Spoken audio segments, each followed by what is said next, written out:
Informasi berikutnya, KPU menetapkan pasangan nomor urut 2 Prabowo Subianto Gibran Rakabuming Raka menjadi pemenang Pilpres 2024.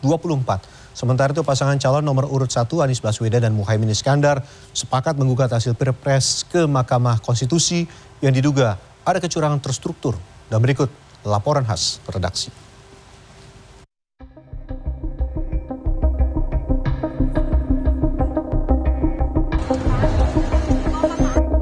Masa pro dan kontra hasil pemilu berunjuk rasa di depan gedung KPU di daerah Menteng, Jakarta Pusat. Kelompok massa yang pendukung pemilu 2024 mendukung KPU dan Bawaslu untuk menyukseskan pemilu 2024. Sementara massa kontra menyuarakan menuding KPU melakukan kecurangan dalam proses rekapitulasi suara. Menurut perwakilan demonstran, KPU harus membuktikan kesesuaian data form A1 dan C1 plano.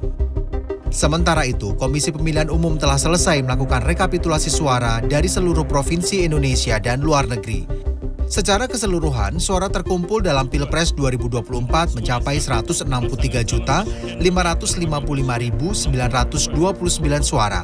Adapun suara sah nasional dalam pemilu 2024 sebanyak 151.796.630 suara.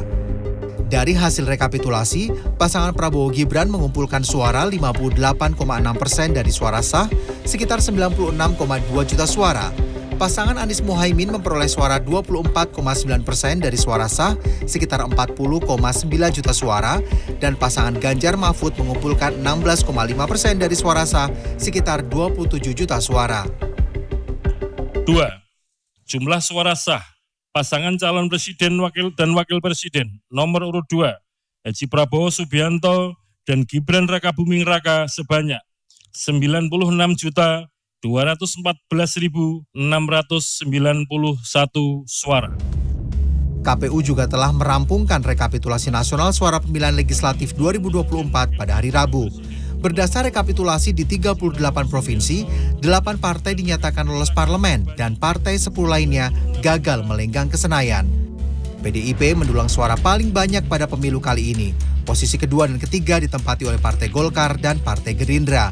Pada pemilu kali ini, hanya 8 dari 18 partai yang memenuhi ambang batas parlemen atau parliamentary threshold sebesar 4%, yakni PDIP, Golkar, Gerindra, PKB, Nasdem, PKS, Demokrat, dan PAN.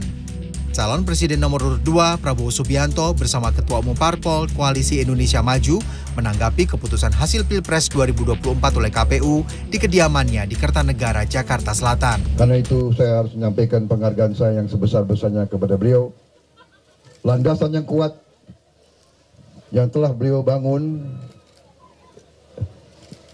khususnya di bidang ekonomi, akan kita gunakan untuk kita bekerja lebih cepat, bekerja lebih keras, bekerja untuk membawa hasil secepat-cepatnya kepada rakyat Indonesia. Terima kasih. Prabowo berterima kasih kepada masyarakat yang telah menggunakan hak pilihnya pada 14 Februari lalu. Ketua Umum Partai Gerindra ini juga berterima kasih kepada Presiden Joko Widodo karena telah memberikan landasan kepemimpinan yang baik. Menanggapi hasil final pemilu tersebut, pasangan calon nomor urut 1 Anies Baswedan dan Muhaimin Iskandar pada Kamis pagi memberikan pernyataan resmi terkait gugatan yang akan segera dilayangkan ke Mahkamah Konstitusi. Anies meminta sikap tim hukum Amin dihormati oleh konstitusi. Kita menginginkan agar proses ini berjalan tuntas. Dari situ baru kemudian nanti kita lihat. Tapi yang pasti kami tegaskan bahwa agenda perubahan itu terus ingin kita bawa. Karena kita ingin Indonesia yang adil, Indonesia yang memberikan kesetaraan kesempatan, dan Indonesia yang pemerintahannya memberikan ruang berdemokrasi yang benar. Sementara Ketua THN Amin, Ari Yusuf Amir mengatakan sejak Kamis pagi, dokumen gugatan sudah berhasil didaftarkan ke website resmi Mahkamah Konstitusi. Pihak THN Amin juga sudah memiliki bukti dan saksi yang meyakinkan proses gugatan nanti. Tim Liputan, CNN Indonesia.